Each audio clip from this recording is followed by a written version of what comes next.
Hello,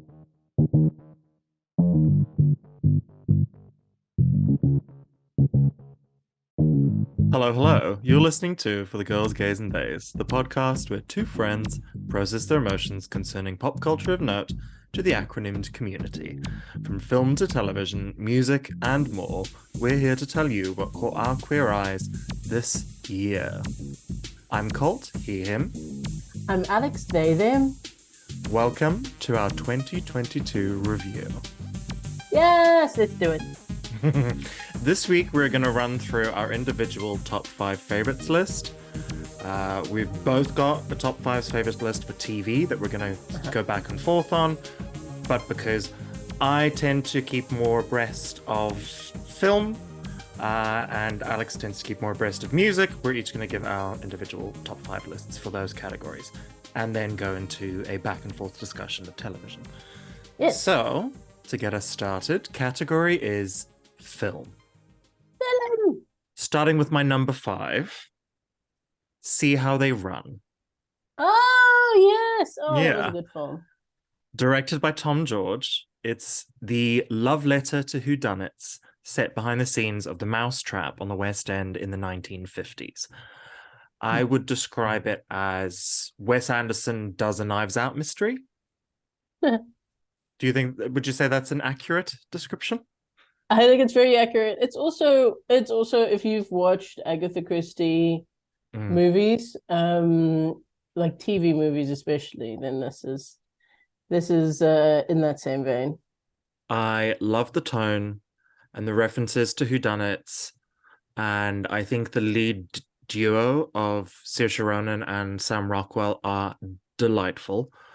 Saoirse, in particular, her character is just so funny to me. Just had me cracking up the entire time.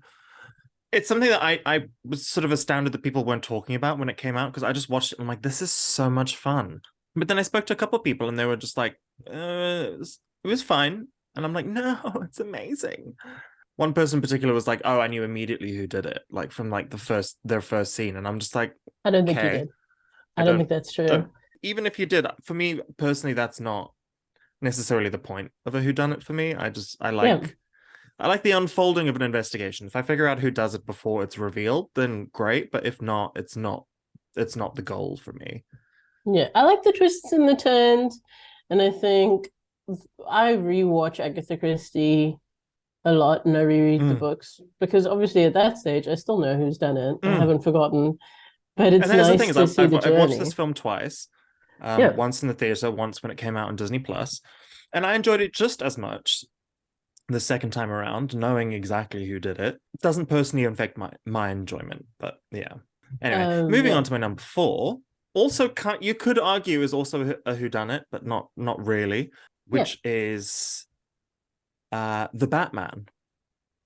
I forgot about that film too. Directed by Matt Reeves, it follows the Batman's investigation into the serial killings of the Riddler. I remember when I first heard about the film and sort of saw the first trailer, I was like, oh, great, another self-serious, gritty superhero movie. And was kind of dreading it. And especially with like the runtime being as long as it is, I was like, oh God, this is going to be a slog. And while it is very long, it's not as self-serious as I expected it to be. Yeah. I think it's an excellent serial killer detective story. Yeah. I think the first 2 hours are absolute perfection.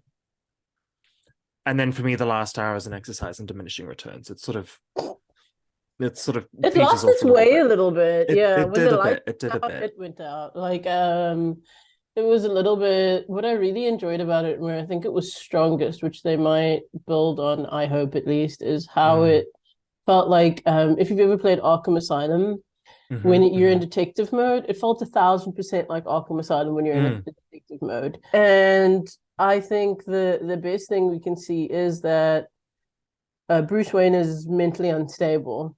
And I think it's one of those movies that doesn't sort of turn him into somebody who could be opposite Superman for being... Yeah, he's not infallible. He's not this perfect guy who's a billionaire and he's endlessly charming. He is actually mildly antisocial. Tends to really push it out when he's trying to convince people that he can be social. It's Mm. pretty weird, Mm. but is good at figuring puzzles out. Moving on to my number three, which is The Menu. Oh, I haven't had the chance to see it yet. It's very Mm. sort of it was very limited release here. Okay. Because I think it's like a It's still in cinemas in controversial. the UK currently. My sister just went to go see it, I think, a second time a few days ago. It is directed by Mike Mylod, who is sort of most well known, I think, for TV direction. I think he's directed some of the better episodes of Game of Thrones, and I think this film is basically the story of a very special dinner that takes place at a restaurant on a remote island. It's devilishly funny and dry in a very tongue-in-cheek way, but it is also very sort of thrilling and suspenseful at times as well, because it's not I would definitely not say it's a straight up comedy. It's in that genre that I quite enjoy of dark comedy. The food styling by Dominique Crenn is outstanding, and likewise the performances from Anya Taylor-Joy and Yes. Ray Fiennes are phenomenal, both turning in very magnetic, charismatic performances. I really enjoyed it. I think it was a great time at the theater, and I'm sure it'll be a great time on VOD as well. Yeah, I've heard good things about it. I think there's a very specific community. People love it, or were slightly disgusted by it. I get that. I think a lot of people sort of saw the trailer and expected there to be cannibalism. There is not. Damn. No, I'm kidding. I'll rule that out immediately. And I sort of have seen a lot of interviews with like the filmmakers where they're like, why did people go there? Like that was not our intention. Whoever edited the trailer wanted people to go there, to Yeah, be fair. yeah. They were Um, clearly angling. moving on to my number two on my Yeah. list is Glass Onion, Ah, yes. written and directed by Ryan Johnson. It's the follow-up to Knives Out, where Detective Benoit Blanc travels to a Greek island at the Yay. behest of an eccentric billionaire, where he's planned a murder mystery weekend for his group of dysfunctional friends. Yep. Um, in this film, Benoit Blanc is gayer, the weather is warmer, the mystery is twistier, and the scope bigger. Please, please, please, if you have not seen it yet, watch it the second it drops on Netflix on December 23rd. I've watched it twice now, once at the London Film Festival, once during its very limited theatrical release, and I cannot wait to watch it again. Just yeah, it's one of the few films of this year that didn't surprise me in being good. I expected it to be good. It matched my expectations. I do prefer Knives Out just a little bit more, just because that sort of tone is more sort of my thing, and I do think it goes a little bit too big in the sort of Camp? Too finale. camp? Not camp, just big. Oh, It goes a little okay. big in its ending. And one of the things that I really appreciated with the sort of ending of Knives Out is it was quite small and it was quite reserved, Satisfying though. Yeah, but it was very satisfying. but satisfying. I don't Yeah. necessarily know if the ending of this one is as satisfying as like tied up for me personally. I think there's a lot of people who prefer this film to Knives Out, and more power to them. Glad you enjoyed it. I just cannot wait to see it again, and I cannot wait to watch more of these. Won't quite go 10 out of 10, but 9 out of 10 would recommend. That's good. But speaking of a 10 out of a 10 film, my number one, drum roll, drum roll, drum roll, is Everything Everywhere All at Once. Yes, that's a good film. I'm so happy it's on your list. A bit aggrieved that it's not on the New York Times list. Anyway, What can you do? It's on a lot of lists. I'll put it that way. It is getting a yeah. lot of awards praise, a lot of awards recognition. I'm so thrilled. I cannot wait to see it get more recognition, and fingers crossed, the ultimate recognition. In a potential Oscar-y way. A hug from Um, Dad. Yeah. yeah, it's Uh, directed by the Daniels. I forget their individual names, but their collective name is the Daniels. yeah, we don't know them And like it that. tells the The story Daniels. of an aging Chinese immigrant who's swept up in an insane adventure where she alone can save what's important to her by connecting with lives she could have lived in other universes. Good for you. I'm impressed that you surmised that. I Oh, think that's it's the one of the official. That's the toughest. official Oh, synopsis. okay. Like I did not write that one personally.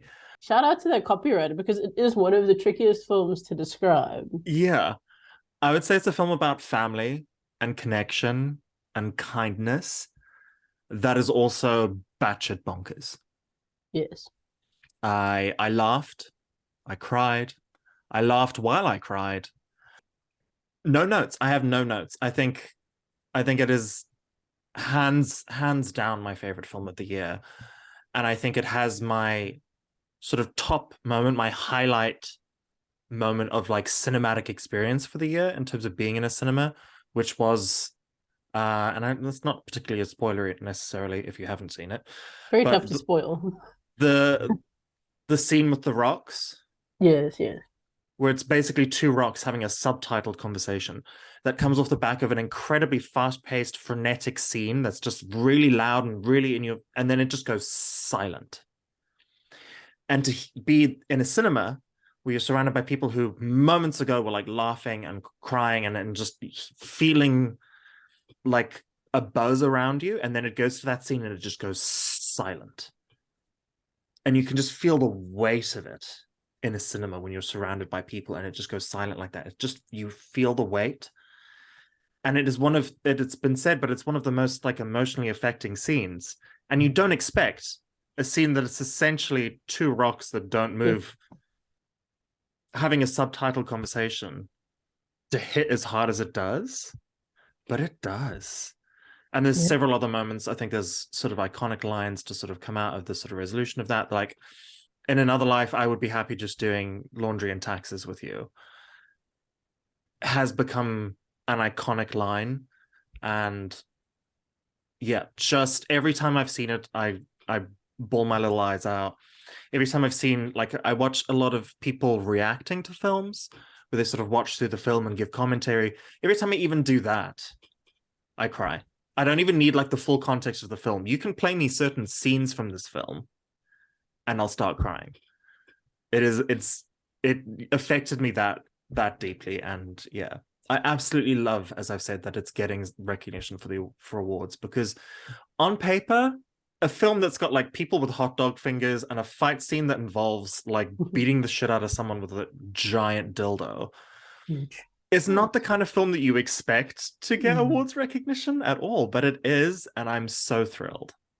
It is brilliant, and I think you and Colin Farrell have the same favorite scene, I think. Great. You guys should date. And Would that I I could, would that I could.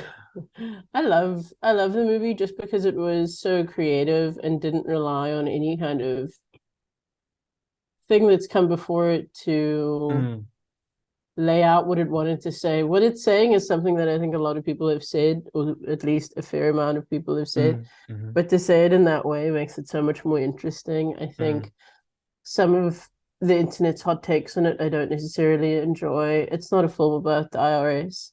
So let's not No. listen too much to too many hot takes away from all the hubbub. I enjoy it and I would turn back to it. Mm, It's very good.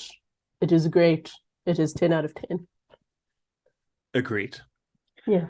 And that's my list. That's my list of five. Yeah, I've loved a lot of films this year. And I think I've watched more films this year than I have in previous years as well. I think I'm currently at 60 films that I've watched for the first time this year, which is it may not be a lot for a lot of people, but for me, it's a significant amount. I think for Um, a fair whack of people, that's a lot of film. yeah. But let's move swiftly along to our next category, Yeah. music. You're going to tell us your top five list of favorite albums of 2022. Correct. I chose albums over songs because I like going on a journey and kind of listening to everything the artist has to say. Mm. And we have discussed songs with our Spotify Wrapped in a couple of episodes ago. So if you want to hear a list of five best songs, that's a couple of The episodes ago when same we did songs. Spotify Wrapped. Yeah. I'll start with number five, the Arctic Mm. Monkeys, The Car. Mm. Um, It's such a great album and it's so mood setting. I think what they were trying to do with Tranquility Hotel, they did excellently on the car. It was more effective for me on the car because I found it to be a sonic journey Mm, more than that album. I know a lot of people have different rankings for Arctic Monkeys mm, albums. It's a famous topic amongst assholes, like myself. And I think The Car is definitely up there with one of my favorite Arctic Monkeys albums. It's mm, AM for me, I think is my number one. This would be my number two. It's sexy and it's moody and it's camp. It's incredibly mm. camp. Would you say it's Um, camp? I mean, the first song is They Better Be a Mirrorball. So Okay. the Yeah, fair. boy likes a show. Alex Turner likes a show. And he likes giving you a show with the lyrics. He always wants to be. I think he fancies himself as a Sean Connery in the 60s, but I think he's actually a Roger Moore in the 60s. Between us, no shade, no tea. But he's a cheese ball. Mm, It's a great record. I think if you want to put it on and have a bottle of very kind of ruby toned wine, it is the one for you. okay. It's good. My number four, Mm. which I didn't realize was controversial until this week, and a lot of people sort of had their own opinions that it Oh might be dear. too damper. Mm. It's Scissors SOS.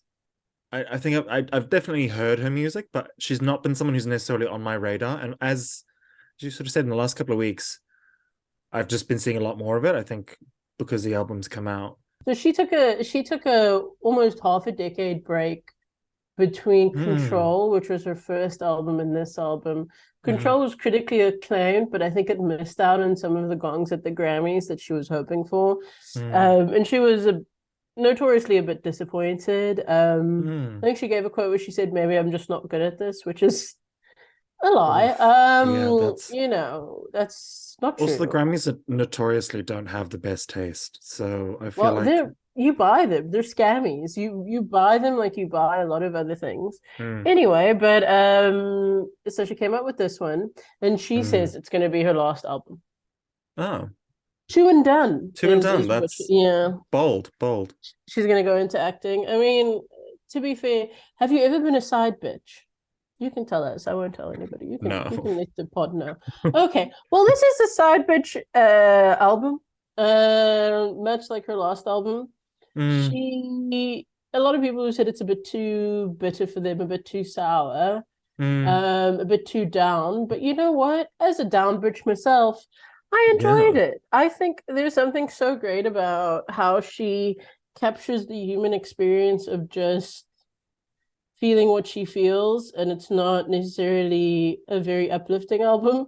It's a very Mm, much put it on and feel some kind of way album. mm. And I enjoy A that lot of the because best albums yeah, are. I enjoy it. I think it's definitely one of the best albums that came out this year and will probably Mm, be the next decade or whenever she ever graces us with her presence again. I think she's going into Def, acting for yeah. sure. Yeah. Mm. So and with that I'll move on to number three. Mm-hmm. Steve Lacy with Gemini Rights. This album is more No omnipresent than idea. I think any well, I won't lie. Okay. We're reaching the omnipresent section of my list. Albums that have been everywhere because everyone's listening to them. So I think if I play the lead single of this album, you will know it. See, that is It my fatal flaw, is that yeah, you tell me artists and I'm like, no idea, don't know who this person is. And then you play me a song and I'm like, oh yeah, I know that bitch. and I know that about you. Yeah. I'm I not know great with you. names or faces. Yeah, but So, you do know a bop, and this album is filled with bops. I think mm, he hasn't done himself a great service with this record because he went on tour with it and sort of showed everybody what a mm, moody bitch he was, and not in a cute way. mm, But it's a great record, and I think if you enjoy guitar sounds that sound like they could have been in the 70s, but lyrics that are definitely Gen Z, then this is the album for you. He seems to be someone who's in a lot of situationships. Where Scissor's like firmly a side bitch and she's confident about it. Steve is confused, boy. And I like that about him. I also just like No. how he makes the sound bigger than just a guitar, but then kind of brings it back down to the guitar. I enjoy that about him. Is Steve a friend of Dorothy? Stephen, I think for sure I would raise that query with him face to face. It's a query I've had, but Emphasis on I the queer. just, Yeah. but I just, I don't know. I Okay. so Okay. I won't Fair. hesitate. It's not. It doesn't rule people out No, of or our rule people in, as they engagement might be. with, but it might Yeah. make me more interested. I'll just. I Oh, mean, for me, every musician, much like actors, what's that quote from? oh, from Tom Um, Hardy. Like yeah, I'm an yeah, actor. Of course, I've had gay sex. Yeah. yeah. I think that about a lot of musicians too, because I'm just like, even Alex Turner, and I might get crucified by this, but like, there's nobody I listen to who I think is 100% straight, and I know people might throw something at me for my number one now that I've said that, but who cares? Okay, so do Number two. Uh-huh. Harry Styles with Harry's House. Of It's course. I think it's a great album. People will shit Yeah. on it from here until the end of time, but it's a pop record. It's a great pop record. I Mm. wasn't looking for him to make fucking anything other than a record that is like ABBA level brilliant pop. Yeah. That's what I wanted from him, and he gave it to me. Yeah. Agreed. Agreed. And I don't think he's had a miss. I No, think every one of his albums I could put on and listen all the way through and not have anything I no, want to skip. I'll have certain songs that I'm more excited about, yeah, certain songs I'm more into, lyrically or sonically. But I think, including this album, there are no skips for me. no skips, no Yeah. skips. All bops, very well done. Takes you on a journey. It's a great record. And number one, Mm. Beyonce, Giselle Knowles Carter with Yeah. If we want to talk Colt. about no skips, no. I Come I on like now. for me when I listened to the whole album and my wife and I listened to it when it came out on the Mm. couch because Spotify still thinks I'm in South Africa, so it gave it to me early before the rest of America. Huh. And so I listened to the whole thing, and I have to say, I sat Mm. there for a bit of the songs going, but I'm not a go out bitch. I don't like to go to the club. Am I gonna like this Yeah. album? Yeah.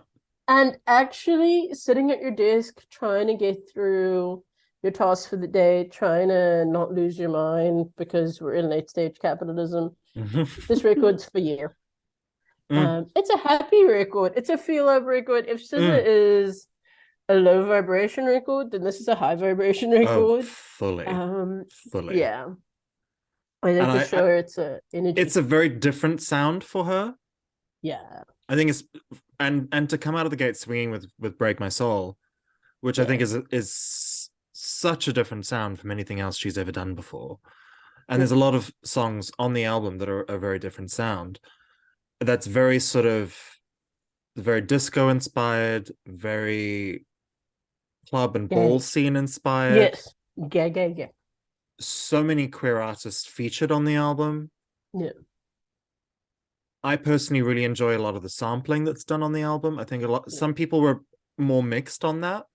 Um, Me personally, I love the sampling. One of my favorite songs on the album is Summer Renaissance, which is exactly, the most sampliest of all the samples. But exactly.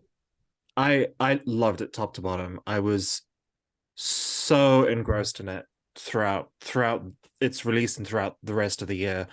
I would say I haven't like checked my top five albums in a while, but it it can only be her, honestly. I agree with you. I think some of the pushback especially came when Diane Warren, who is a famous songwriter, if you like And a bit of any a one of the top C Oscar word, yeah. award-winning songs, yeah, Mm. she said in a tweet, I think it was, how can a song have so many songwriters?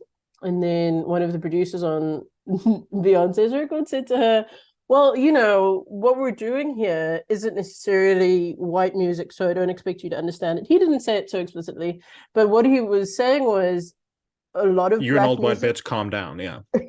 a lot of black music is actually built on the shoulders of other black music, and white music does that too, but they don't give the credit to the black Yeah. artists that they It's should. not done with reverence, it's Yeah, done with oppression.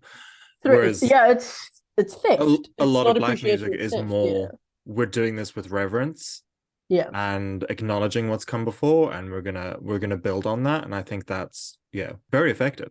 Anyway, but what I'm saying is, I love this record. That's my top five: Arctic Monkeys, Scissors, Steve Lacy, Harry Styles, Beyonce. Great records. If any of you haven't listened to any of them, give them a listen. I'm not saying you'll love them, but at least they're good records. Nice. Boom. Right. Before we move on, we're going to take a quick break and we will be right back. And we're back. And the time has come for us to back and forth talk about television. Shall I kick things off? Please do. Right. So my number 5 is A League of Their Own, season 1. Oh, yes, yes. I agree with it being on the list. It is the period sports drama Sports. created for television by Will Yeah. Graham and Abby Jacobson. Mm-hmm. It's set in it's 1943, I believe, Mm-mm. and follows the formation of the Rockford Peaches, which was part of the Women's Baseball League. I forget the exact wording of it. I think it's a little bit more sexist than that, but and Mm-mm. it focuses on essentially two main characters and their different stories, being Carson Shaw, played by Abby Jacobson, Yes. and Max Chapman, played by Shantae Adams. Yes. The first season consisted of 8 very gay episodes. Many people will be familiar with the film, I think. I personally have not seen the film. What? I know, I'm terrible. But yeah, love the series so very much. Mm-hmm. I'm assuming it's on your list. Yes, What correct. ranking do you have it at? So I have to say this, just so the people know me as a person and can hate me on the basis of it. This is a list of 5 of my favorite TV shows I've watched for the year. Mm. They could be in any order. Yeah, I, that's fair. I would yeah, say the same. I don't like to fight for number one if it's not based on data. If you put it on data, the thing that I probably like, if you had a little data tracker in my mind, who's been on my mind the most, it's not gonna be A League of Their Own, but I put it at number one on my list Oh. because I think this is a show that I enjoy not just for its content, but for the idea of it. Mm. It took Hmm. a risk. Queer Yeah. stories don't often get big streamer money, big network money if network still Yeah. existed. RIP. And come off the back of Yeah, a pretty prominent piece of IP. yeah. Big, Yeah. big, big, big, big. Because that And I original film, from what I understand, was not nearly as queer or nearly as melanated no, as this show no, was. but what that movie did do, and I think Abby Jacobson even wrote one, was a whole bunch of queer people wrote fan fiction off the basis Mm, of it. mm. I mean, just like I mean, it female is warrior based off princess and of everything else. real events and real Fact. people, These things which, happen. Yeah. and in conversation with those real people, it was sort of like, oh no, it was hella gay. It was hella Big gay. good. So we love to see it. We Yeah. love to see it. We also love to see trans people. There's a trans person in here. I think it's definitely one of those shows that I wish I would see more of. I still don't think it's been Yeah. renewed. So I don't know if Right. it's gonna Yeah. get there. But Yeah. it is brilliant. For Yeah. me, up there. And I would say my standout episode for the season was episode 6, Stealing Home, which the main sort of parts of that episode that I really enjoyed was the sort of secret gay bar plot and sort of exploring what it was like to be queer and sort of find your community in that time period. And then the Rosie O'Donnell cameo is also is great. And then another thing the episode does really well is sort of have Max exploring her queer identity and spending a lot more time getting to know her Uncle Bert. I really, really love that episode, really love those scenes, really love those stories being told. Episode doesn't necessarily end in the happiest fashion, but neither did history. I think, and a lot of people don't realize, a lot of the pushback was, oh, was it that gay? Were there actually underground gay bars? Did gay people do these things? Were there enough gay people to do these things? And I was like, to be heterosexual is to live in a completely different world than me. And Yeah. I'm amazed. But yes, in case you're wondering, gay clubs went underground because just like alcohol during Prohibition, people are always gonna Yeah. fucking do it. They're just Yeah. gonna do it in secret. People put Yeah. their lives on the line just so people could have a space. Queer people could have a space where they could express themselves and Mhm. feel less shit. So yeah, great show. But what is your number five? My number five is The Bear. Mm. So it's about a chef who goes back to the restaurant that his brother owned and discovers a whole bunch of things about how awfully it was run. Mm. He struggles to keep his head above water, just like his brother did. But the main thing that I loved about this show Mm. was again the risks it took. I think there's a no cut scene. There's a no cut episode. Oh, bold.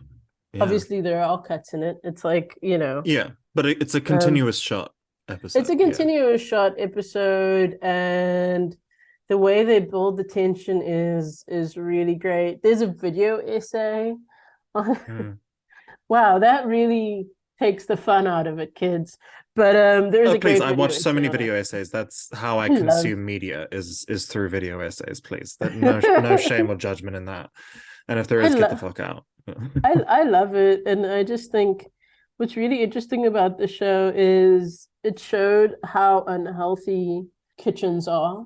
Mm. So sort of the way they're run, but I think it also showed what happens when there's incredible grief and you don't work through it. Mm. And you go back to work and you worry about your productivity. Mm. But it's also just a beautiful love letter to food. Mm. And it did Um, get a lot of people sort of more aware of. I think the thing that I saw is a lot more people sort of using kitchen lingo, which is something that's, yeah. as someone who's worked closely with a lot of chefs, and worked on like a cooking reality show and been interested in cooking for a very long time. It's all terminology that I know and have have resisted using for a long time.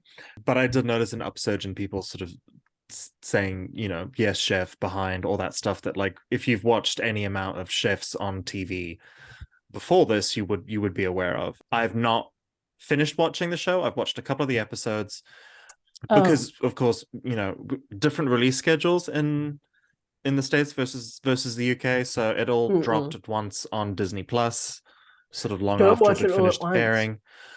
That's what I was trying to do. So I've started it. I've not finished it yet. I think in all likelihood, when I do finish it, it may have featured on my list, but because I haven't finished watching it, I couldn't in good faith put it on my list. But I have No, enjoyed very that's much the fair. episodes that I have seen. I'm so happy it's getting another season, and I hope that they keep trying new shit because I Mm, love that. mm. Right. Moving on to number 4 on my list, I have Abbott Elementary season 1. Oh my god, I forgot that they came out this year. Ah, Yeah, not just one, but there's a couple. Season 2 started as well. I have not watched season 2 yet yeah, because, that's again, crazy. UK release schedules are wackadoo. But I watched season 1. I love it so much. It's a mockumentary sitcom created by Quinta Brunson, set in the Philadelphia public school of the same name, and it follows the exploits of the teachers. The first season was 13 episodes. As I've said, not seen the second season yet. I believe they've been put up to 22 episode season. So That's a lot of very much episodes. network TVing itself in a way Yeah, that network TV is not network TV'd in a while. because they didn't have money to. People weren't watching. Yeah. There's something about the show that was it felt both fresh and familiar. And it's very much become one of the very few must-watch network TV shows. For me, the standout episode was episode 11, Desking, which was about the online trend where students jump from desk to desk. And the episode sort of had a bit of an investigatory angle that I really enjoyed. And I think it featured some of the great showcases for the two highlights of the show for me, being Cheryl Lee Ralph as Ooh, Barbara and Janelle James as the principal. Both Ava giving, Coleman. Yeah. yeah, both giving phenomenal line readings. My desks have been desked from Shirley Yeah. Ralph. I'm not going to do an impression because wouldn't Can't get anywhere close to it. Sweet Baby Um, Jesus and the Grown One too. I think was also a great one. yeah, great writing. Yeah. It features the introduction of Jacob's boyfriend, and again some fantastic line readings from Janelle James of like Black. It's Zach. pronounced Zach actually. So he knew you, and he was like more. Yeah, just brilliant. Some of the Brilliant. best comedic lines on television this past year came from Abbott Elementary season 1, and I'm so grateful that it's been sort of embraced and that it won a bunch of Emmys, even if poor Kinta Brunson had to put up with one of the White Jimmy's shenanigans. Oh yeah, that was when Quinta was giving her speech and Jimmy Kimmel decided it would be Oh, was it hilarious. Kimmel? I can't remember, and I That's don't why I care said enough. one of the White Jimmys. I I don't know. don't care enough There's about so what the many of them. difference is between Yeah, them. Too many of them and M Jimmy. But anyway, it's so good. I can't yeah, believe it came out this year. yeah. And I can't wait for season 2. The sooner it comes out on Disney Plus here in the UK, the happier I will be. But what is your number 4? Number 4 was Yellow Jackets. Yellow Jackets was my first alternate honorable mention, but just because of the fact that so few episodes came out this year, I couldn't put it in over other things, but loved it. I think what I really liked about it was that I hardly ever had to hear from a man throughout the show. Yeah. It was like Portrait of a Lady on Fire in that way. Where if you hear a man's voice, you're like, there are men in this universe. Um, and I appreciated that about it. I also really appreciate Christina Ricci getting a role where she can be slightly unbalanced in her approach to life. I That's one appreciate way that to put about it. it. Yeah. Juliette Lewis, who I think is everyone's forever rock star girl crush, is also she's just flexing her toes. Like I think a lot like all the shows that you've mentioned and I've mentioned, the writing is really what stands out. The superstar performances are definitely there, Yeah. but they need good writing, you know. And I think the Especially on writing, on a sort of high concept show, your writing needs to yeah, be very sharp if it's going to sort of stick with people in a way that I think Yellow Jackets has. As evidenced by the fact that it's already been renewed for season 3 before season 2 has even come out.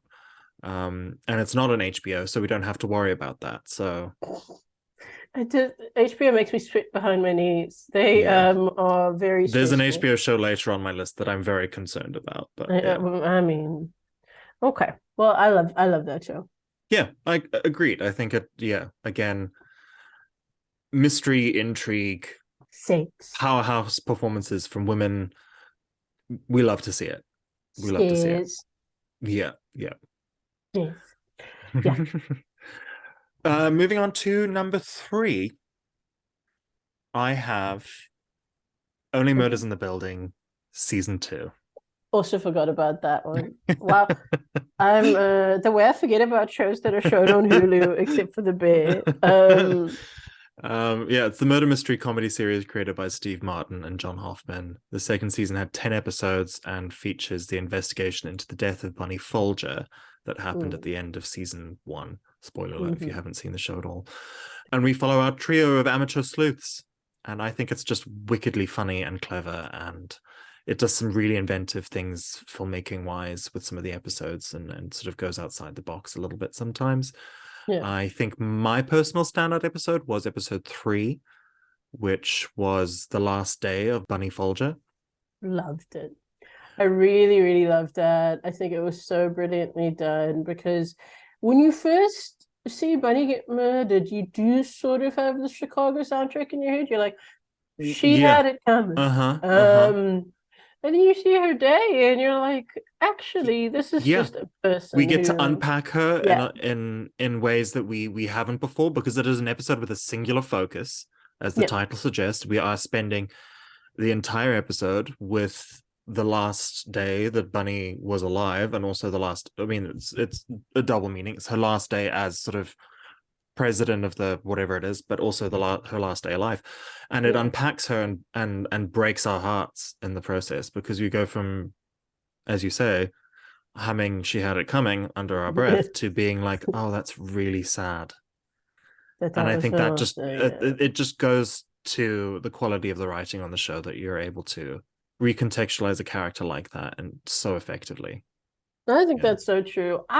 For me, I don't think Selena Gomez has got enough appreciation for her role in this show Mm, and how mm. good she is at it. The woman is good at It's TV. It hard is to hold your like, yeah, own against people like yeah, Steve Martin and Martin Short, yeah. but she does. Yeah. I think you can really see somebody who honed their craft making TV and Mm, knowing what performances look like when they're on the small screen and the layers that you can give people. You don't have to give people everything when they mm, first see your character. You can mm-hmm. actually unpack slowly like an onion, which I think is how Yeah. I would describe her character on the show. Yeah. It's Yeah. also her performance on the show. She kind of lets you in drips, and then there's one or two big moments where you really see who this person is, and what they've been through. And I think, especially in season one, I found it very, very well executed. In season two, I think people were a bit unfair with old Cara Delevingne, Yeah. and it was a bit distracting at a point. But I'm Mm, happy that it eventually panned out. yeah. Yeah. Right. Who's your number three? My number three, is Recipes for Love and Murder, Ah, which is on Acorn, which is a streamer here in the States. But I think it was in if you're in South Africa, it is Showmax, on I it's on believe. Showmax. Yeah. Mm, I don't know what it's on in the UK. I don't think it Probably, but is. Yeah. Acorn, I think Acorn is available in the UK, isn't it? I think it's Anyway, available for purchase on Prime. So it's not, oh, yeah. because essentially Acorn is just what British expats watch in America. But it has a lot of the shows that I've grown up with. So, Mm, what you have is a woman who finds herself in the Karoo, Tani Maria, who finds herself in the Karoo writing recipes for a local newspaper, but the local newspaper mm, is broke, like all newspapers are. mm, And they want to turn to encourage people to read it and encourage people to write in. They turn her recipe column into an advice column. mm, And the advice column slowly turns into her trying to figure out why the person who wrote to her got murdered, which isn't funny, but it's very cozy. great TV. Yeah. It's great TV. It's a cozy murder mystery. Mm, So it has food in it. She unpacks the whatever the character, the main focus of the episode. Every episode, there's sort of like a different person that it focuses on. So mm, Tani Maria's backstory is told, and this is not in the book, but it's told in little subplots. mm, But the main focus on each episode is actually like the recipe and how it relates to the main focus of that. We have gay people, we have murdered women, we have murdered men, we have terrible misogynists, we have brilliant leaders. And it's actually like great journalists in there too. I think it's one of those mm, things where you really will, if you've ever lived in South Africa, you'll probably miss it a little bit. But mm, it's a great showcase of small town life in South Africa, mm. minus the worst bits, which they've edited out because it's a cozy murder mystery, not an investigative piece. Nice. Yeah. Right. My number two Do is Julia, season one. what about that too? Definitely It's an honorable the mention. I loved it. biographical drama created by Daniel Goldfarb that Yeah. focuses on the esteemed career of Julia Child, specifically around her creation of the TV series The French Chef, Mm. across its first 8 episode season. As I alluded to earlier, it is on HBO. It has been renewed, but so have other HBO shows that have finished production and then been And cancelled. then they So pull it off. I'm Yeah. crossing fingers that it comes back for season two because I loved season one Watch it while it's there. so Watch much. season one while it's there, folks. Yeah. It Let's hope they don't it take that serves off. essentially as a semi sequel to Julie and Julia, the film, which is one of my all-time favorite films, directed by Nora Ephron. It just, and the creators of the show, the people who work on the show, have spoken about how they basically made this show to be a continuation of Julia's story, that how it leaves off in the film. Because in the film, it leaves off with her just getting the book published. Mm. And then the writers on the show were so enamored with Julia Child, and understandably so, and they wanted to sort of tell the rest of her story, because she sort of only became really big after that point that the film leads off on. This is one of the ones where I couldn't necessarily decide on a single standout episode, but it's between, for me, the stellar first episode, Omelette, which Mm. features her first TV appearance and how that sparks the idea for the French chef. Just Yeah. phenomenal episode. And then episode 5, Crepe Suzette, which features Julia and company going on a trip to San Francisco, and Mm. has essentially Julia and James Beard's big gay night out. Loved that episode so much. Loved the character of James Beard, even though it was only in the one episode. Loved seeing Julia sort of get out and have fun and sort of start grasping her How level of big it was. importance to people and Yeah. how big she was becoming. She's one of those people where I think her life is so rich and so interesting that you could spend ages just reading her letters and Mm, diving into her mm, recipes, as people have done in yeah, YouTube series, in movies, in books. yeah. What's great about She is this an icon. show? She is an Yeah. icon. She is a legend. And she is the moment. Yeah, come on She now. is the Yeah. moment. And what I really like about that movie specifically, and we're both Nora Ephron fans, but I think the great thing about Nora Ephron is that she will make you feel as if you are in love with the character that she is Yeah. focusing Yeah. on. You know, it's the reason we're all in love with Meg Ryan.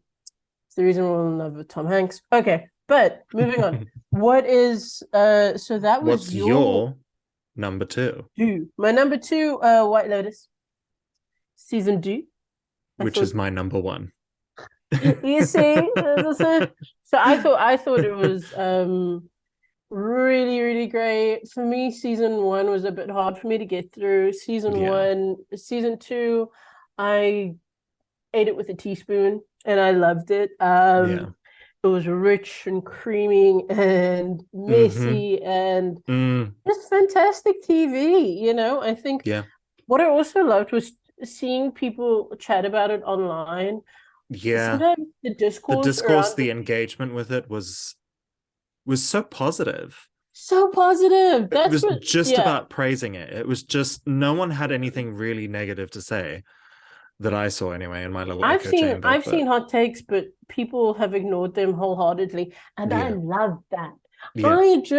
I love a great show, and I love people's differing opinions about it, and Yeah. I love the nuance of it. I just love the show. It made me happy. And I Um, love a show that has a mystery element, clearly, with my yeah, list. me too. Including the films. But I love people theorizing about it. Like, Yeah, that's some of my favorite media to engage with, is people sort of theorizing on what a mystery is. And yeah, love the shows. I mean, we've spoken about it at this point, ad nauseum. And if you do want to hear more detailed thoughts on season 2 of The White Lotus, you can check out the previous episode of the podcast, where we yeah. spent a good half Or hour send us a talking text about it. message. I have links. I have Yeah. theories. I have videos. You don't want to know. Uh-huh, uh-huh. I will I have send you a yeah. so many TikToks. It'll So make your head many. spin. But yeah, for me, I think my standout episode on that season was, again, it's hard with that show. Like, it's moments, but I think, again, because of the moments thing, it had 2 of my favorite moments in this one episode, which was Bull Elephants, is the episode title, and it features the sort of the girls' trip to Noto Yeah. that Daphne and Harper go on, and that sort of recreation of that sort of classic Italian cinema scene, which is one of the best scenes in television this year. And also Tanya getting her tarot cards read by the psychic, and the whole, like, leading up to it, and her asking Valentina, is there a psychic? And Valentina's like, huh? Like, what are you? And then her just being, like, immediately incensed at the fact that the psychic had negative things to say, and you're so negative, and she's just crying immediately. And, like, apparently, if you speak Italian, you're going to get spoiled because apparently she says some things about her being in danger and all that stuff. But love that scene, love that plot thread, love the stuff with Harper and Daphne. Oh God, she kidnaps that woman. That I was like, yeah. Hoppy, you gotta die. Don't trust Daphne. Meanwhile, Daphne is she is how I want to live. Whatever that cocktail is of antidepressants. When I get money, bitch, ooh, nobody can tell me anything. I'm gonna get that cocktail going. Anyway. But yeah, that's my personal list, which was A League of Their Own, Abbott Elementary, Only Murders in the Building, Julia, and The White Lotus. And not to copy Colt's homework, but his entire list plus my list. At 5, The Bear. 4, Yellow Jackets. 3, Recipes for Love and Murder. 2, White Lotus. 1, A League of Their Own. Lovely. All fantastic shows, and you should absolutely go watch all of them. Yeah. They're for the most part short seasons, so if you really committed, you could probably get through them all over the Christmas period and ignore your family completely. Yeah. It may be the healthiest thing to do, but yeah, thank you for listening. That is our time. We will be taking a little break until the new year now. Yeah. If you want to follow us on socials, we are at girlsgaysdays_pod on Instagram and TikTok. And until the new year, take care of yourselves. Do whatever you want. We love you, and join us again for another sip of queer culture. Cheers. Cheers!